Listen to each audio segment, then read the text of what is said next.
من لساني. اللهم علمنا الكتاب وفقنا في الدين. اللهم ارزقنا التفقه في الدين. اللهم إني أسألك علما نافعا ورزقا طيبا وعملا متقبلا। জি আলহামদুলিল্লাহ। আল্লাহ সুবহানাহু ওয়া তাআলা আমাদেরকে তার প্রিয় নবী, শ্রেষ্ঠ নবী, আমাদের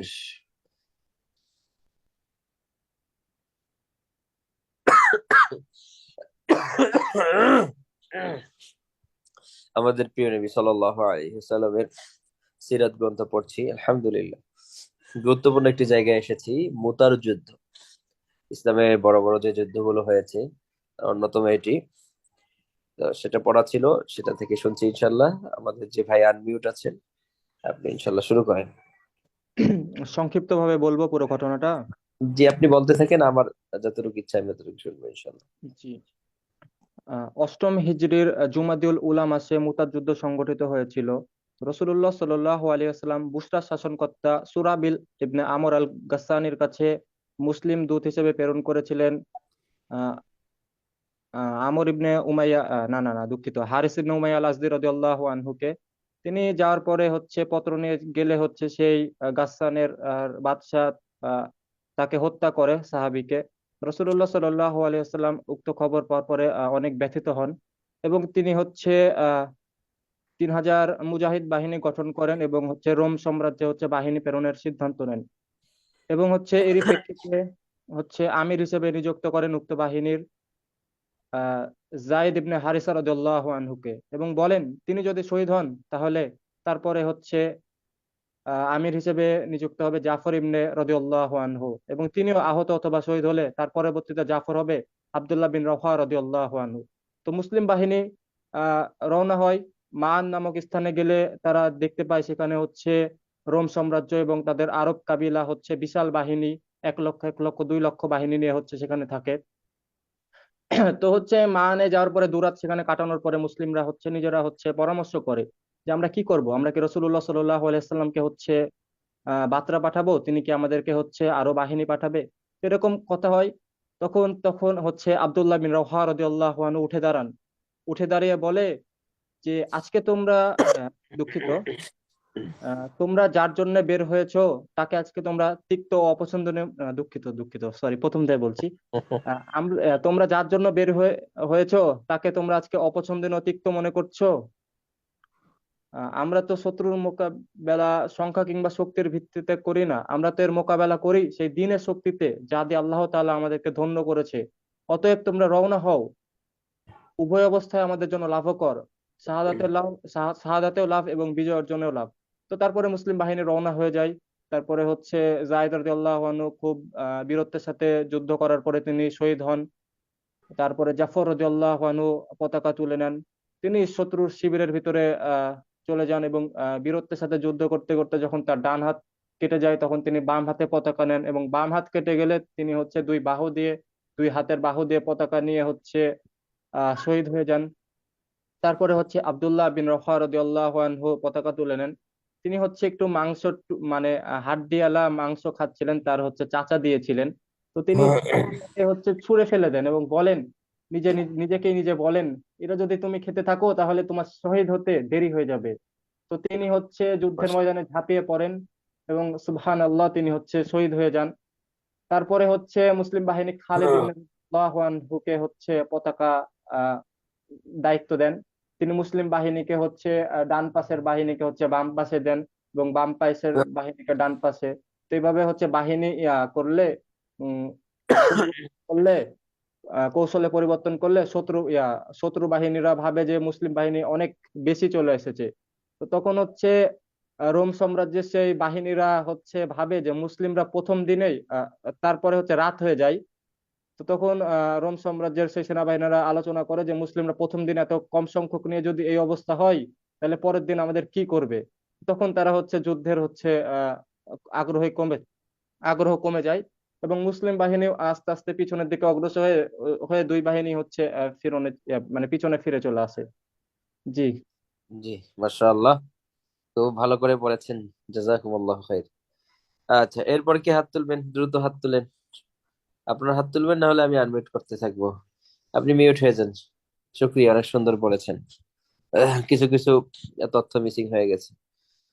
আচ্ছা, আমি হাত তুলতে বলছিলাম, কেউ হাত তুলছেন না। আচ্ছা, আমার এই যে এই ভাইয়ের পরে আব্দুল্লাহ নামে একজন আছেন, আপনাকে আনমিউট করেছি।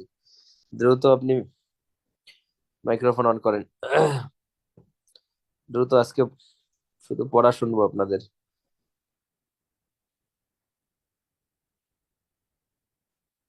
কি ব্যাপার?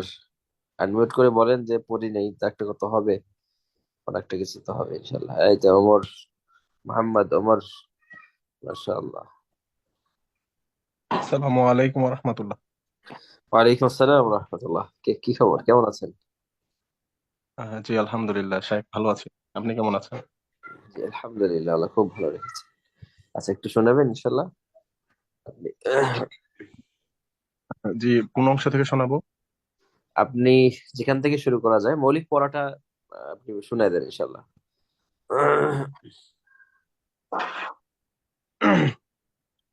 আহ, আল্লাহ রসুল সাল্লাল্লাহু আলাইহি ওয়াসাল্লাম যখন সাহাবীদেরকে নিয়ে উমরার উদ্দেশ্য পেশ করলেন আর কি, আমি মানে হুদাইবিয়া থেকে একটু সংক্ষেপে আসলে মুতার যুদ্ধ পর্যন্ত প্রেক্ষাপটগুলো একটু বলে গেলে কেমন হয়? জি, বলেন মুতারজ্জিদের। আল্লাহ আহ, রসুল সাল্লাল্লাহু আলাইহি ওয়াসাল্লাম, মোটামুটি ভাইরা উপস্থিত আছেন। জি, বলেন। আল্লাহ রাসূল সাল্লাল্লাহু আলাইহি ওয়াসাল্লাম যখন সাহাবীদের সাথে ওনার উমরা করার যে ইচ্ছে এটা যখন পেশ করলেন, তখন সকল সাহাবীরাই প্রস্তুত হয়ে গেল। প্রায় 1400 সাহাবী নিয়ে রাসূলুল্লাহ সাল্লাল্লাহু আলাইহি ওয়াসাল্লাম মদিনার উদ্দেশ্যে যাত্রা শুরু করলেন। এক পর্যায়ে ওনার উটটি একটি স্থানে বসে যায়, জায়গার নামটা এখন সঠিক মনে হচ্ছে না। তো তারপর লোকজন বলতে থাকে যে উটটি কেন বসে গেল। তো উনি বললেন, যেই রব হস্তি বাহিনীর হাতিগুলো বসিয়ে দিয়েছিলেন, তিনি আজ উটটিকে বসিয়ে দিয়েছেন। এরপর উটটি মোড় ঘুরে হুদাইবিয়া নামক স্থানে গিয়ে আহ, আহ, দাঁড়ায়। তো এর মধ্যেই আল্লাহ রাসূল সাল্লাল্লাহু আলাইহি ওয়াসাল্লাম এর কাছে কুরাইশদের কাছ থেকে বিভিন্ন দূত আসতে থাকে, এবং দূত মারফত তারা মনে করেছিল আল্লাহ রাসূল আসছেন যুদ্ধ করার জন্য, কিন্তু আল্লাহ রাসূল তাদের কাছে বিষয়টি স্পষ্ট করেন যে আমরা আসলে এখানে যুদ্ধ করার জন্য আসেনি। তো এক পর্যায়ে আল্লাহ রাসূল সাল্লাল্লাহু আলাইহি ওয়াসাল্লাম ওসমান রাদিয়াল্লাহু তাআলা আনহুকে মক্কাতে পাঠান। এখানে দুটি বিষয় ছিল, একটি হচ্ছে মুসলিমদের অবস্থান স্পষ্ট করা মক্কার কাফেরদের কাছে, এবং দ্বিতীয় অবস্থাটি হচ্ছে যে মক্কার যারা মুসলিম ছিল তাদের কাছে ইসলামের এই বাণীটি পৌঁছে দেওয়া যে ইসলামের বিজয় খুব শীঘ্রই হবে এবং আমরা আসবো ইনশাআল্লাহ, আমরা আল্লাহর গড় তাওয়াফ করবো ইনশাআল্লাহ। তো উসমান রাদিয়াল্লাহু তাআলা আনহু যাওয়ার পরে এই বিষয়টি কুরাইশদের কাছে তুলে ধরেন, এবং এর মধ্যেই একটি গুজব ছড়িয়ে যায় যে, মানে গুজব বলতে এই কথাটি ছড়িয়ে যায় যে ওসমান রাদিয়াল্লাহু তাআলা আনহুকে কুরাইশ কাফেররা হত্যা করে ফেলছেন। তো এখানে একটি বিখ্যাত ঘটনা ঘটে, যে ঐতিহাসিক বাবলা গাছের নিচে যেই বায়াতে রেদওয়ান হয়, এবং আল্লাহ সুবহানাহু ওয়া তাআলার এই ঘটনাটি খুব পছন্দ হয়েছে। তো এরপরে আহ এরপরে কুরাইশদের পক্ষ থেকে আহ উম কুরাইশদের পক্ষ থেকে রাসূলুল্লাহ সাল্লাল্লাহু আলাইহি ওয়াসাল্লামের কাছে সন্ধি চুক্তির জন্য আসা হয়, এবং এটি ঐতিহাসিক হুদাইবিয়ার সন্ধি পরিচিত। হুদাইবিয়ার সন্ধিতে মুসলিম এবং কুফারদের সাথে মানে 10 বছরের একটি সন্ধি চুক্তি হয়, যে এই সময়ের ভিতর কেউ কাউকে কোনো প্রকার আক্রমণ করবে না, এবং আহ, মদিনা থেকে যদি কোনো মুসলিম যদি মুরতাদ হয়ে মক্কা চলে যায়, তাহলে মক্কাবাসী তাকে নিরাপত্তা দিতে পারবে, কিন্তু মক্কা থেকে কোনো মুসলিম যদি মদিনা হিজরত করে, তাহলে মদিনা থেকে তাকে ফিরিয়ে দিতে হবে। তো এই বিষয়টিতে বেশ কিছু বিষয় মুসলিমদের স্বার্থের বিরুদ্ধে যাওয়ায়, স্বার্থের বিরুদ্ধে বলতে মানে বাহ্যিক দৃষ্টিতে মনে হয় সাহাবীরা বিষয়টি একটু মনঃক্ষুণ্ণ হয়েছিল, এবং তারা উমরা করতে এসেছিল, এটা করতে পারে নাই। তো আলহামদুলিল্লাহ তাদের অপরিসীম ঈমান এবং তাদের সবরের কারণে আল্লাহ সুবহানাহু ওয়া তাআলা তাদের উপর সাকিনা নাজিল করছিলেন। এখানে ওমর রাদিয়াল্লাহু তাআলা আনহুর একটি বিখ্যাত আসে। ওমর রাদিয়াল্লাহু তাআলা আনহু বলতেছিলেন যে, ইয়া রাসূলুল্লাহ, আমরা কি মুসলিম নই? রাসূলুল্লাহ সাল্লাল্লাহু আলাইহি ওয়াসাল্লাম বলছিলেন যে, জি আমরা মুসলিম। ওমর রাদিয়াল্লাহু তাআলা আনহু বলেছিলেন যে, আমরা কি সত্য দিনের উপর, এবং আপনি কি আল্লাহ রাসূল নন? বলছিল, হ্যাঁ আমি আল্লাহ রাসূল। বললো যে, তাহলে কেন আমরা এবছর ফিরে যাচ্ছি? আল্লাহ রাসূল বলেছিলেন যে, আমি বলেছি তোমরা উমরা করবে, তবে এই বছর উমরা করবে সেটা বলিনি। এবং আবু বকর রাদিয়াল্লাহু তাআলা আনহু বলেছিলেন যে, নিঃসন্দেহে উনি আল্লাহ রাসূল। এবং এরপরে আল্লাহ তাআলা নাজিল করেন, কোরআনে আয়াত নাজিল করেন, লাকাদ রাদিয়াল্লাহু আনিল মুমিনিনা إذ يبايعونك بين الشجرة تحت الشجرة فعلم ما في قلوبهم فعلم ما في قلوبهم فأنزل السكينة عليهم وأثابهم فتحا قريبا। যে আল্লাহ তাআলা মুমিনদের উপর সন্তুষ্ট হয়ে গেছেন যারা গাছের নিচে বায়াত গ্রহণ করেছিলেন। আল্লাহ তাআলা জানতেন তাদের অন্তরে কি আছে এবং আল্লাহ তাআলা তাদের উপর শান্তি বর্ষণ করেছিলেন রাদিয়াল্লাহু আনহুম। এবং আল্লাহ তাআলা তাদেরকে একটি আসন্ন বিজয়, অর্থাৎ এখানে আমরা খাইবার যে বিজয়, এখানে আল্লাহ তাআলা মুসলমানদেরকে এবং বিপুল গনিমতের একটি সুসংবাদ দান করেছিলেন। তো এরপর আল্লাহ রাসূল সাল্লাল্লাহু আলাইহি ওয়াসাল্লাম সাহাবীদেরকে নিয়ে মদিনা চলে আসেন এবং এরপর অল্প কিছুদিনের মধ্যেই আহ খাইবার আক্রমণ করেন। এখানে মক্কা যেহেতু আহ আল্লাহ রাসূল সাল্লাল্লাহু আলাইহি ওয়াসাল্লাম যেহেতু মক্কার কাফেরদের সাথে যেহেতু উনি একটি সন্ধি চুক্তিতে গেছেন এবং মুসলিমদের সাথে তৎকালীন বড় শক্তি কাফেরদের একটি সন্ধি চুক্তি হয়ে গেছে, তখন সময় ছিল যে মুসলিমরা এবার তাদের যেই অন্যান্য যে ছোট শক্তিগুলো আছে তাদেরকে পরাজিত করে ফেলা, এতে করে বড় শক্তিও দুর্বল হয়ে যাবে।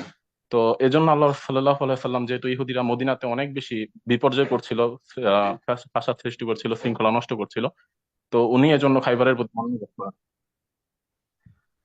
প্রতি উনি মনোনিবেশ করেন। দুঃখিত, একটা ফোন এসেছিল। তো খাইবারের প্রতি মনোনিবেশ করে এবার সাহাবী আল্লাহ রাসূল সাল্লাল্লাহু আলাইহি ওয়াসাল্লাম সাহাবীদেরকে নিয়ে খাইবার অভিমুখে যাত্রা করেন। এবং এখানে খাইবারের ইহুদিরা মদিনা থেকে যখন প্রতারিত হয়েছিল, ওরা খাইবারে গিয়ে একটি শক্তিশালী অবস্থান গড়ে তুলেছিল এবং এখান থেকে মুসলিমদের বিরুদ্ধে বিভিন্ন আহ, পরিকল্পনা করছিল। তো রাসূলুল্লাহ সাল্লাল্লাহু আলাইহি ওয়াসাল্লাম খাইবারে ওখানে যাওয়ার পর খাইবারে বেশ কয়েকটি ইহুদিদের দুর্গ ছিল, এর মধ্যে একের পর এক দুর্গ আল্লাহ রাসূল সাল্লাল্লাহু আলাইহি ওয়াসাল্লাম সাহাবীদেরকে নিয়ে বিজয় করা শুরু করেন। এর ভিতরে সবচেয়ে বেশি কষ্ট হয়েছিল নাইম নামক দুর্গটি, খুব সম্ভবত। এখানে আহ, এখানে একজন ছিলেন, আহ, একজন যোদ্ধা ছিলেন, মারহাব, হ্যাঁ মারহাব নামক একজন যোদ্ধা ছিলেন। একটি ঐতিহাসিক ঘটনা আছে যে এখানে ও এই দুর্গটি জয় করতে খুব কষ্ট হচ্ছিল। তো আল্লাহ রাসূল সাল্লাল্লাহু আলাইহি সাল্লাম বললেন যে আগামীকাল আমি এমন একজনের কাছে পতাকা দিব যাকে আল্লাহ তাআলা বিজয় দান করবেন। তো এই ঘটনায় অনেক সাহাবী মুখাপেক্ষী ছিল। এবং একটি ঘটনা আসে যে ওমর রাদিয়াল্লাহু তাআলা আনহু ওনার বর্ণনা পেশ করেন যে আমি আসলে কোনো ক্ষেত্রেই নেতৃত্ব লাভের বিষয়টি প্রাধান্য দিতাম না বা আমি চাইতাম না, কিন্তু এখানে আমি চাচ্ছিলাম যেন আল্লাহ রাসূল সাল্লাল্লাহু আলাইহি সাল্লাম আমার হাতে পতাকাটি দেন। তো পরের দিন রাসূলুল্লাহ সাল্লাল্লাহু আলাইহি সাল্লাম আলী রাদিয়াল্লাহু তাআলা আনহুর ওর কাছে পতাকা হস্তান্তর করেন। তখন ওনার চোখে একটু ব্যথা ছিল এবং আল্লাহ রাসূল সাল্লাল্লাহু আলাইহি সাল্লাম আহ আল্লাহ রাসূল সাল্লাল্লাহু আলাইহি সাল্লাম ওনার চোখে মানে করেন, আহ, সেবা শুশ্রূষার উদ্দেশ্যে হাত বুলিয়ে দেন এবং ওনার চোখটি এমন ভাবে ঠিক হয়ে যায় যেন আসলে কোনো কিছুই হয় নাই। তো আলী রাদিয়াল্লাহু তাআলা আনহু মারহাবের সাথে যুদ্ধের শুরুতে প্রথম আঘাতেই মারহাবকে মানে নিহত করেন এবং মুসলমানদের বিজয় হয়। একে একে মুসলমানরা বিজয় লাভ করেন। এখানে একটি মেষপালকেরও ঘটনা এসেছে, যে মেষপালকটি যখন আল্লাহ রসুলের ঘটনা শুনতে পেল ইহুদীদের মুখ থেকে, তখন সে আল্লাহ রসুলের কাছে চলে গেল এবং বলল, ইয়া রাসূলুল্লাহ, আপনি কি পেশ করতেছেন এবং আপনি তো আমার কাছে পেশ করুন। রাসূলুল্লাহ সাল্লাল্লাহু আলাইহি সাল্লাম তার কাছে ইসলামকে পেশ করলে সে ইসলাম কবুল করেন এবং বলেন যে এখন আমি কি করবো আমার মেষপালকে নিয়ে।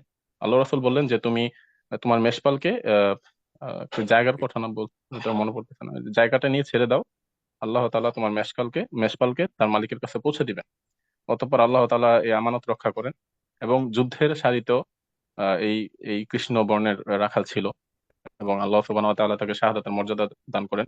যুদ্ধ শেষে যখন তার লাশ আল্লাহ রাসূল দেখতে পান, তখন আল্লাহ রাসূল বলেন যে এই রাখালের সাথে আল্লাহ তাআলা অত্যন্ত উত্তম বিচার করেছেন, যদিও সে একটি সিজদাও করেনি, অথচ সে সফলকাম হয়ে গেছে। সুবহানাল্লাহ। তো মাশাআল্লাহ। এরপরে আপনি কি দেখে দেখে বলছেন নাকি খাইবার মুখস্থ করছেন? যুদ্ধের পরে মুতার যুদ্ধে প্রেক্ষাপট। তো এই ঘটনাটি তো মুতার যুদ্ধটি প্রেক্ষাপট তো ভাই।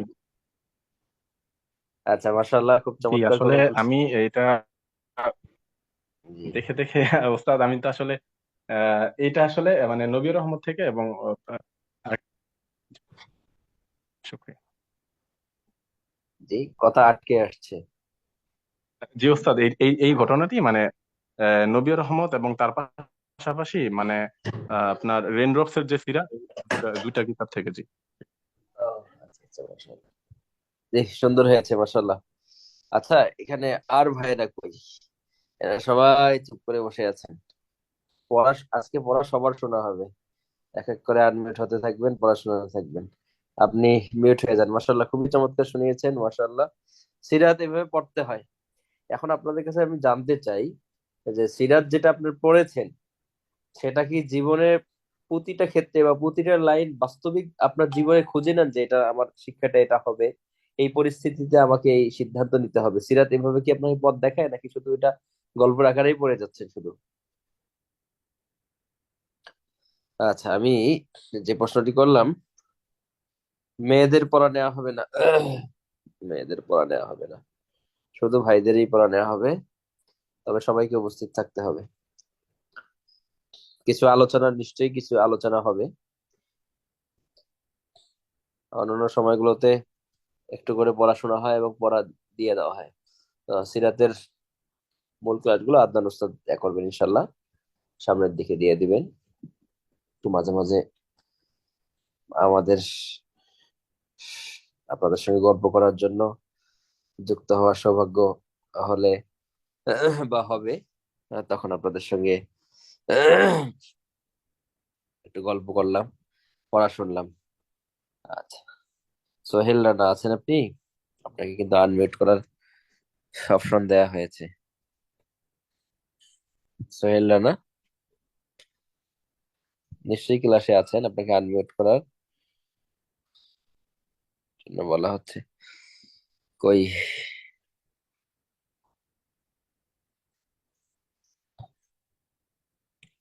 কি বলে, যারা হাত তুলছে বাকিরা দেখি কোনো কথা বলছেন না।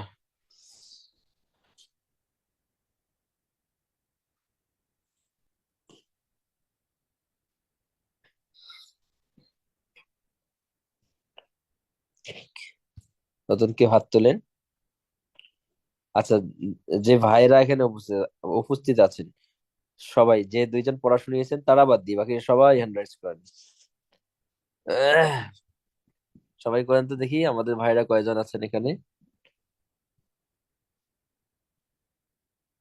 কই, আমি তো ভাই দেখছি। হ্যাঁ, এই তো মাশাল্লাহ। ভাইরা আছেন তো, আমি উপস্থিতি দেখছি, এই যে অনেকেরই দেখছি তারা হাত তুলছেন না। আপনারা এমনি হাত তুলেন ইনশাল্লাহ, না হলে তো মেয়েদের কাতারে আপনারা পড়ে যাবেন। এমনি নারী কমিশন নিয়ে ঝামেলা লাগছে কিন্তু। দ্রুত দ্রুত দ্রুত সবাইকে হাত তুলতে হবে, যারা পড়াশোনা নিয়েছেন তারা বাদ দিয়ে। আরো বাকি আছে, দ্রুত।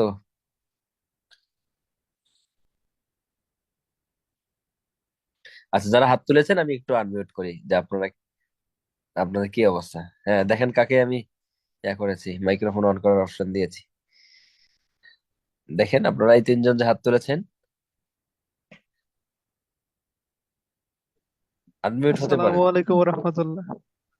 ওয়ালাইকুম আসসালাম রহমতুল্লাহ। সুবহানাল্লাহ, এত কলা কৌশল করে আপনাদেরকে আনমিউট করতে হয় কেন?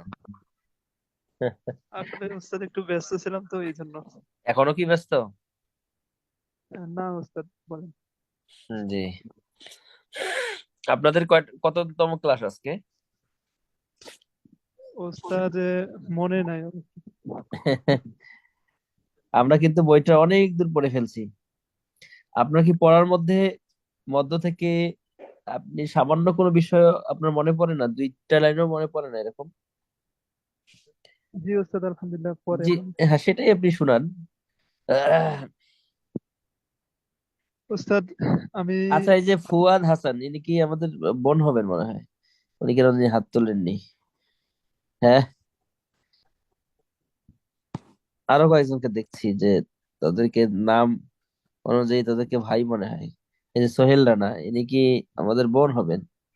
হ্যাঁ।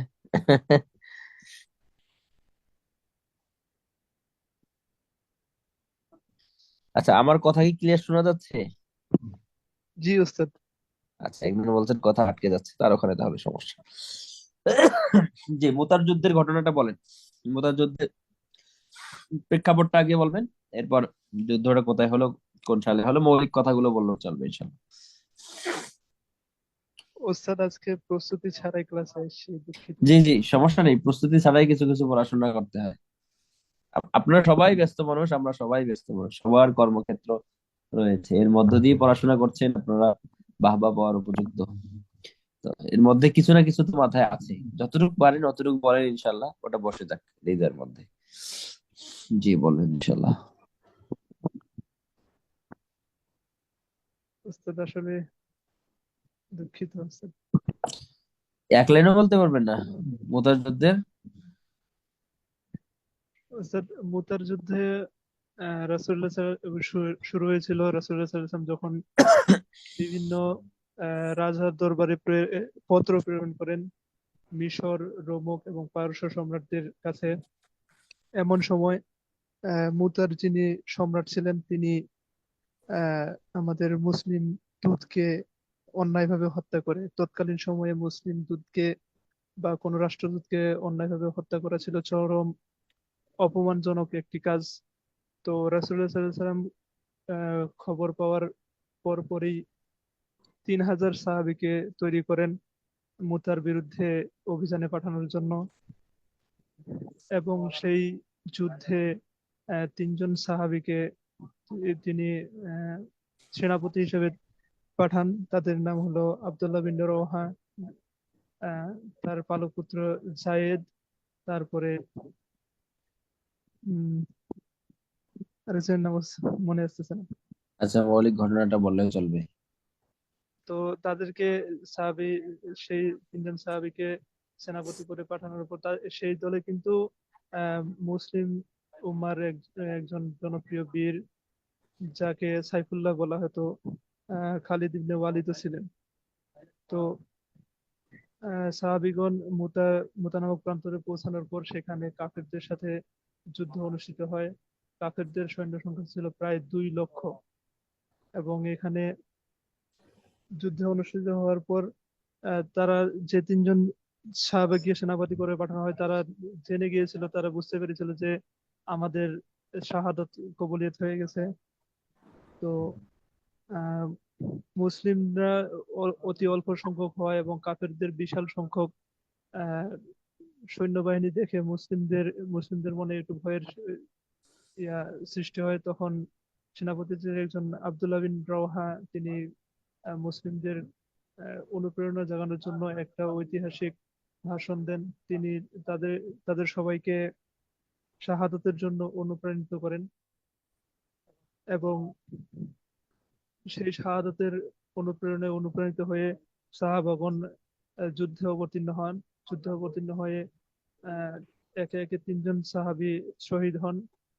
শহীদ হওয়ার পর সাহাবাদের নেতৃত্ব দেওয়ার মতো কেউ ছিল না, তখন এবং সবার সম্মতিক্রমে খালিদ ইবনে ওয়ালিদকে আহ, মানে সেনাপতির দায়িত্ব দেওয়া হয়।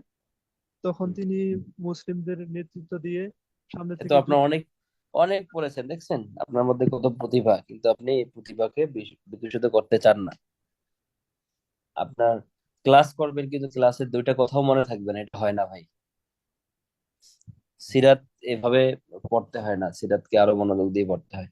এখন আপনাকে আমি ক্লাসের বাহিরে তবে ক্লাসের টপিকের মধ্যে একটা প্রশ্ন করি। এই মুতার যুদ্ধ থেকে আপনার কি কি বিষয় আপনার বাস্তব জীবনে চিন্তা এসেছে, যে এটার থেকে ওর সিরাত থেকে এই জিনিসটা আমি নিতে পারি, বা আমার বাস্তব জীবনে আমি এটা প্রয়োগ করতে পারি, বা বাস্তব জীবনে এটা প্রয়োগ হতে পারে? মুক্তার যুদ্ধ থেকে আমাদের অর্জন হচ্ছে ওস্তাদ যে আমাদের সম্মান, অবস্থান বর্তমান সামাজিক প্রেক্ষাপটে এবং অর্থনৈতিক, সামাজিক এবং সামরিক ক্ষেত্রে আমাদের অবস্থানকে আরো উন্নত করার প্রয়োজন বলে আমি মনে করি। এই সোহেল রানা ভাই, আপনি ক্লাসে বসে আনমিউটে আবার কি যেন ফোন টিপছেন, দেখছেন? সুবহানাল্লাহ।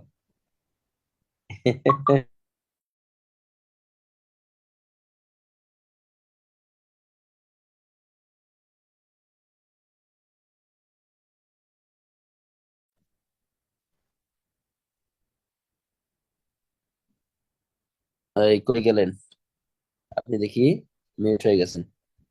জি, আবার বলেন। ওস্তাদ মুতার যুদ্ধ থেকে আমাদের নেওয়া শিক্ষা এরকম হতে পারে যে আমাদের ইসলামী দাওয়াত প্রচার প্রসারের ক্ষেত্রে গুরুত্বপূর্ণ মনোযোগী হওয়া এবং আমাদের সৈন্য সামন্ত, সামরিক এবং অর্থনৈতিক অবস্থার হ্যাঁ, এখন আহ, আমি একটু জিজ্ঞেস করি। আপনি বলেন যে আমাদেরকে কি করতে হবে, আবার বলেন তো।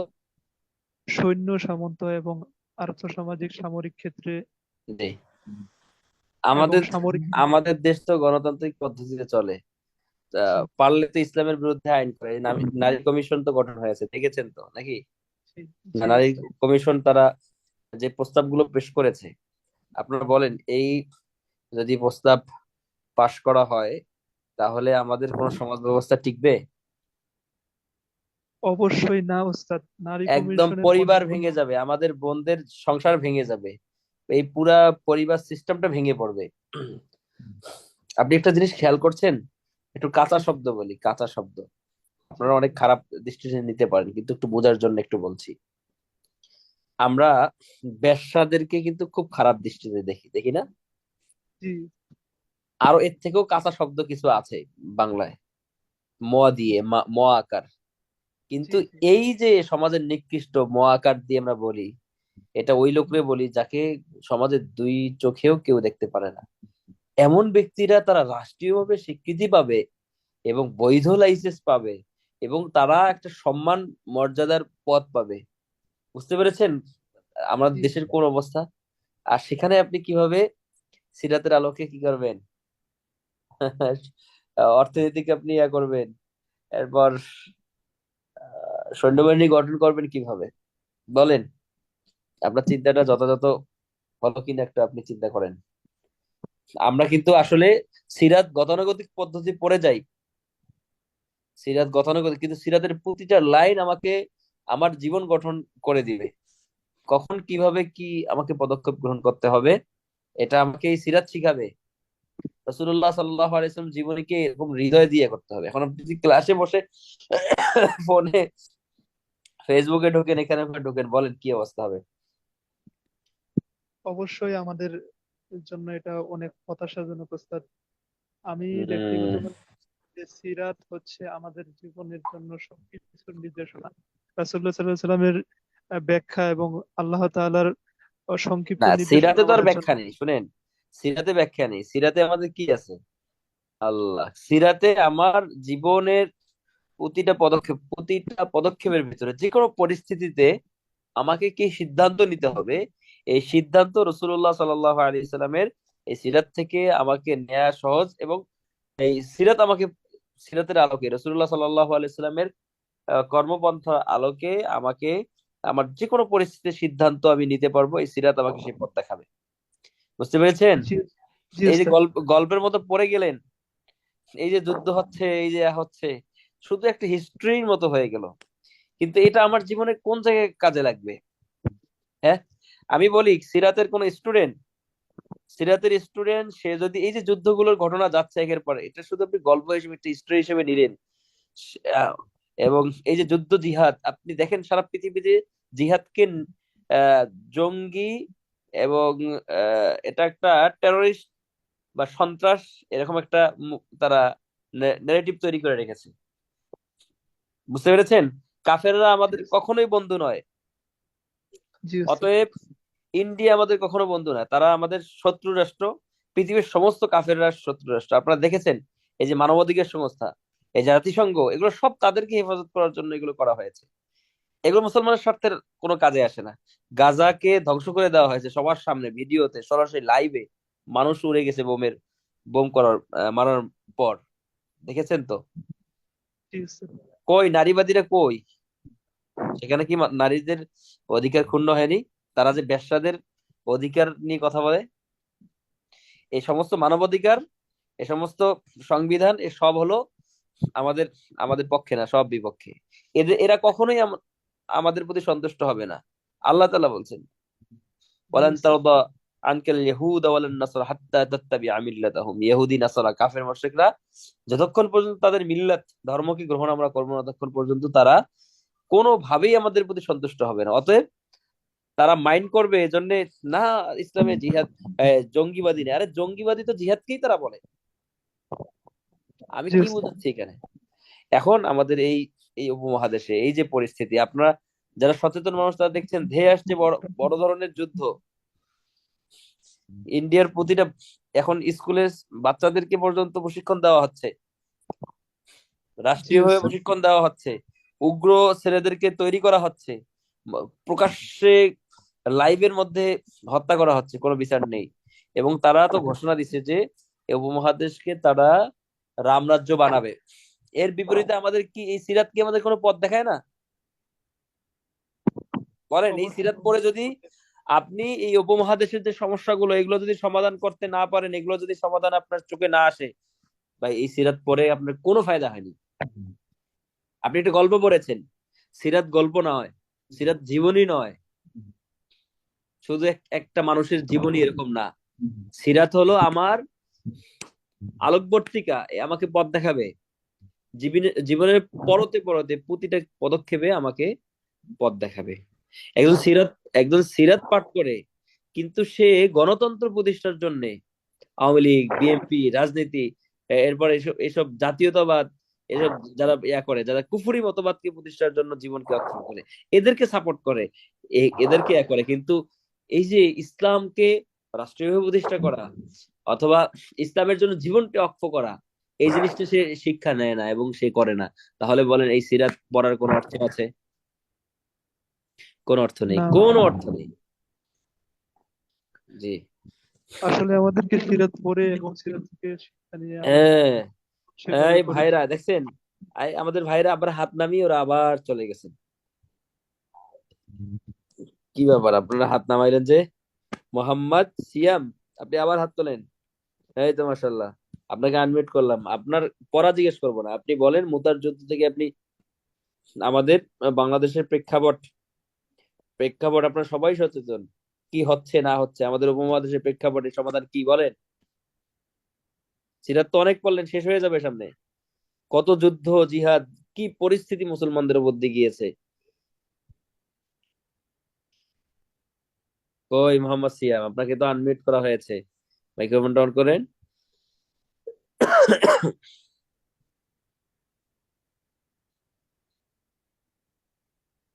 আচ্ছা, সাউন্ড হচ্ছে, ঠিক আছে। অন্য এক ভাই, আপনি একটু এই যে এম রহমান, আপনি তো পুরুষ মানুষ, আপনি কেন হাত তোলেন না? আরে পুরুষ মানুষের বাহুতে শক্তি নাই কেন? হ্যাঁ, কি আছে, আমি একটু পড়া জিজ্ঞেস করবো, এতটুকু আপনার যদি সাহস না হয় বলেন, আপনি কি সিরাতের আলোকে আপনার জীবন বাস্তবায়ন করবেন? হাত তোলেন। এম রহমান কই? সুবহানাল্লাহ, পড়ালেখার এই অবস্থা হলে কেমনে হবে ভাইরা? হ্যাঁ, আমাদের বন্ধুর কি অবস্থা, আপনারা কি পড়ছেন? মেসেজ করেন দেখি। অনেক তো পড়ানো হচ্ছে, সামনে পড়ানো হবে, পড়ছেই তো শেষ হয়ে যাচ্ছে। মক্কা বিজয় হয়ে যাবে, এর পরের ক্লাসে মক্কা বিজয় হয়ে যাবে। আপনি একটু চিন্তা করেন, এই যে মক্কা বিজয়, মদিনা, হ্যাঁ, মক্কা থেকে রাসূলুল্লাহ সাল্লাল্লাহু আলাইহি সাল্লাম চলে গেলেন, হিজরত করলেন, মাত্র কয়েকটা বছরের মধ্যে পুরা এই পরিস্থিতিকে পাল্টে দিয়ে কিভাবে চড়াই উতরাইকে সামনে রেখে কিভাবে আবার ঘুরে দাঁড়িয়েছেন এবং মক্কা বিজয় হয়ে যাচ্ছে। চিন্তা করেছেন এ মাত্র কয়টা বছর, মাত্র এই 10টা বছরের মধ্যে। এই মক্কায় কয় বছর বলেন তো? মক্কায় 10 বছর ওস্তাদ। মক্কায় 10 বছর, মদিনাতে 13 বছর। হ্যাঁ, উল্টা পাল্টা করতেছেন নাকি? মক্কায় কত বছর? হ্যাঁ, মক্কায় 13 বছর হবে, মক্কায় 10 বছর কেন? মক্কায় 13 বছর, মদিনাতে 10 বছর। দুঃখিত দুঃখিত ওস্তাদ, মদিনাতে 10, মক্কায় 13 বছর। হ্যাঁ, একটা জিনিস খেয়াল করেন, এই 10 বছরে রসুল্লাহ সাল্লাহ আলাইসাল্লাম, আপনি দেখেন দ্বিতীয় হিজরি থেকেই বদর যুদ্ধ শুরু হয়ে গেছে। তারও আগে যে আপনার সারিয়ে তো বলেছেন, সারিয়ে পড়ছেন না? জি ওস্তাদ। জি। মক্কা, এই বদর যুদ্ধ হওয়ার আগেই, বদর যুদ্ধ হওয়ার আগেই সারিয়া সংগঠিত হয়েছে। দুই তিন চারটা মনে হয় এরকম, এই সময় ঠিক মনে পড়ছে না। তো এই 10 বছরের মধ্যে ঘুরে দাঁড়ানো, মক্কা বিজয় হয়ে গেল, কি একটা পরিস্থিতির মধ্যে চলে গেছে। এই এতটুক পাঠকে যদি আপনি ভালো করে লক্ষ্য করেন, আত্মস্থ করেন, মক্কা থেকে মক্কা থেকে বের হয়ে মদিনাতে আসলেন এবং মদিনা থেকে মক্কা বিজয় হয়ে যাবে, পুরো এই পাঠটাকে আপনি আবার নতুন করে ভাবেন। আপনার ভিতরে এই সিরাতে আপনাকে সেই পথ দেখিয়ে দেবে। আমাদের এই উপমহাদেশের যে সমস্যা, আমরা এক বড় যুদ্ধের দিকে এগিয়ে যাচ্ছি। আমাদের এই সিরাতের আলোকে কিভাবে কি প্রস্তুতি নেওয়ার দরকার, কেমনে কি করার দরকার, এটা আমাদেরকে সিদ্ধান্ত নিতে হবে ভাই। তারও আগে একটু আমরা প্রশ্ন করি, সিরাতে তো অনেক কিছুই পড়লেন, এই পাঠটাও তো আপনি পাবেন রাসূলুল্লাহ সাল্লাল্লাহু আলাইহি ওয়াসাল্লামের এই যে মক্কি জিন্দেগি, মদিনা জিন্দেগি, শুধু যুদ্ধ জিহাদি ছিল, অন্য কিছু ছিল না? আমরা কি সেই রাসূল সাল্লাল্লাহু আলাইহি ওয়াসাল্লামের যে মিশন, যে ইসলাম, যে আহ যে চাওয়া এবং পাওয়া ছিল, সেটা অনুযায়ী আমার জীবনকে গঠন করতে পেরেছি? আমি কি পাঁচ ওয়াক্ত নামাজ ঠিক মতো পড়ি? আমি হকগুলো আদায় করি মানুষের? আমি কি কোরআন শিখেছি? আমি কি আকীদা গুলো ঠিক করেছি? আমার কি দৈনিক মাসলা মাসাইল গুলো ঠিক হয়েছে? আমি কি পরিপূর্ণ জীবন ব্যবস্থা ইসলামকে মেনে নিয়েছি? আমি ব্যক্তি নিয়েছি কিনা? যদি না নেই, তাহলে আমার কি এই সিরাত পড়ার কি অর্থ থাকলো বলেন? আমি সিরাত পড়ার পরে যদি আমার মুখে দাড়ি না ওঠে, আপনি, আমি কি বলবো, হাত দিই না, বাথরুমের ভেতরে ঢুকে বাথরুমের জুতা দিয়ে আপনার কপালে দুইটা বাড়ি দিয়েন, যদি এরকম কোনো ব্যক্তি থাকেন, এখানে থেকে থাকেন, নিজের নিজের বিবেককে জিজ্ঞেস করেন। রাসূলুল্লাহ সাল্লাল্লাহু আলাইহি ওয়াসাল্লামের সিরাত পড়ছেন, সিরাত মক্কা বিজয় হয়ে যাচ্ছে, শেষ হয়ে যাবে, এরপরে যদি আপনার মুখে দাড়ি না থাকে, আপনি জুতা দিয়ে আপনার কপালে বাড়ি দিয়েন, আল্লাহ তাআলা আপনাকে, সিরাতের দার্সে বসার পরে আপনার এটা হয়নি।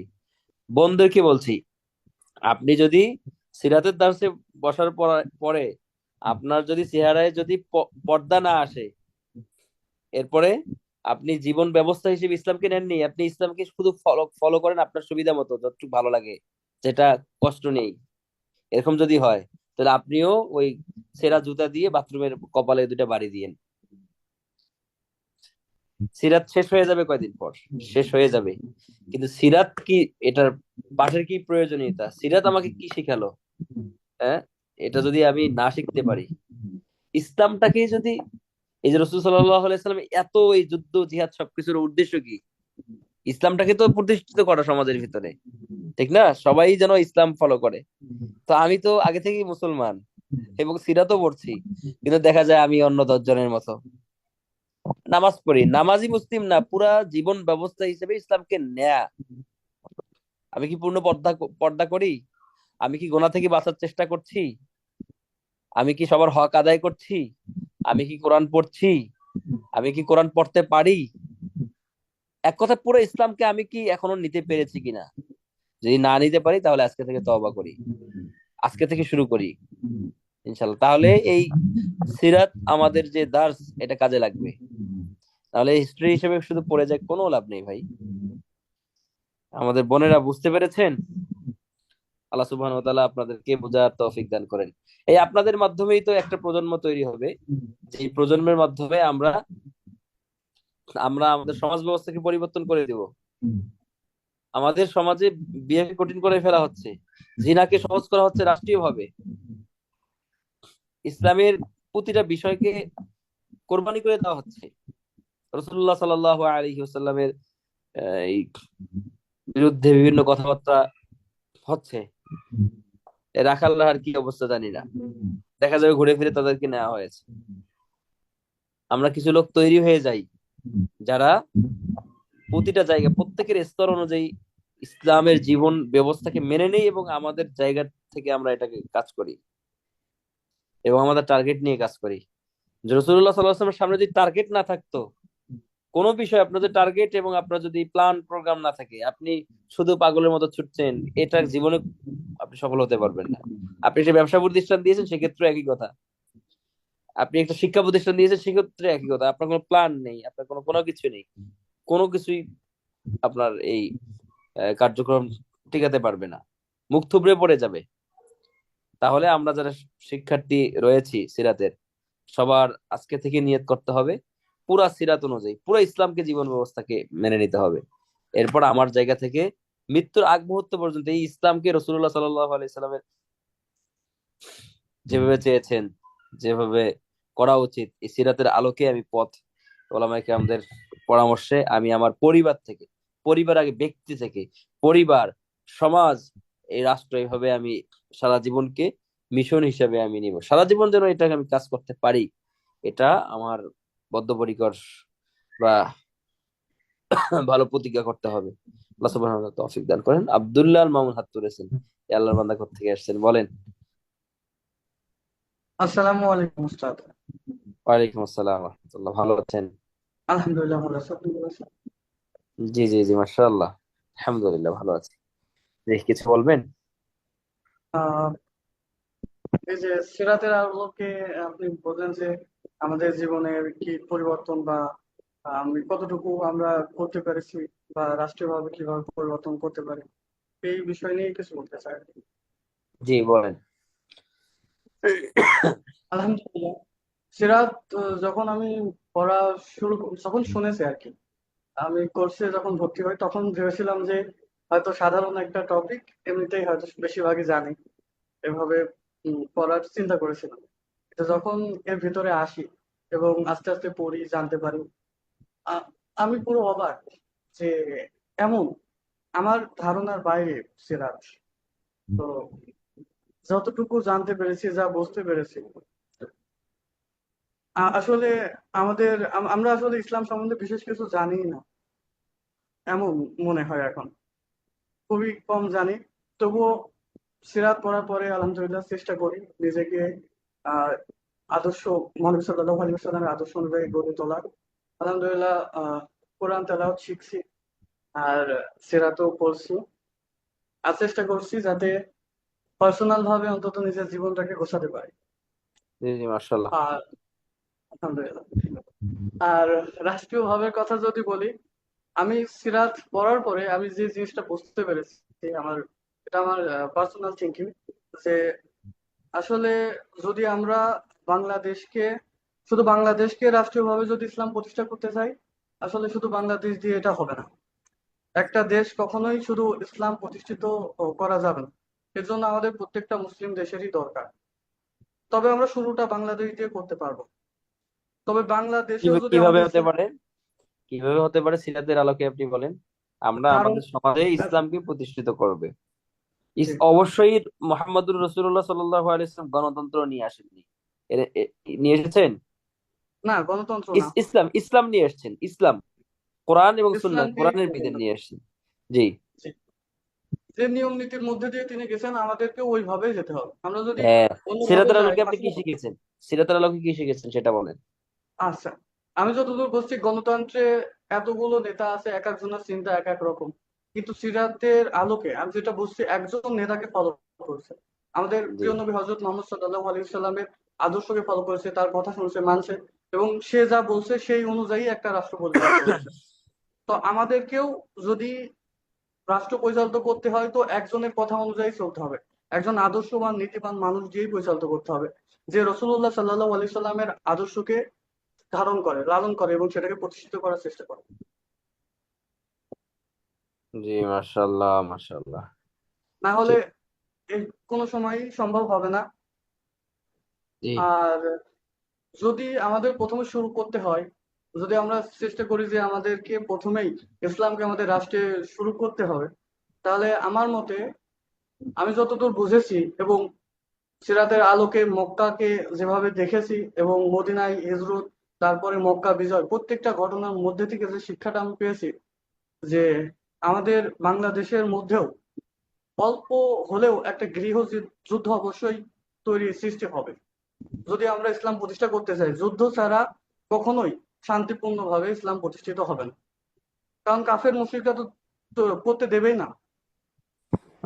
সেটার জন্য কি আপনার কি প্রস্তুতি ভাই?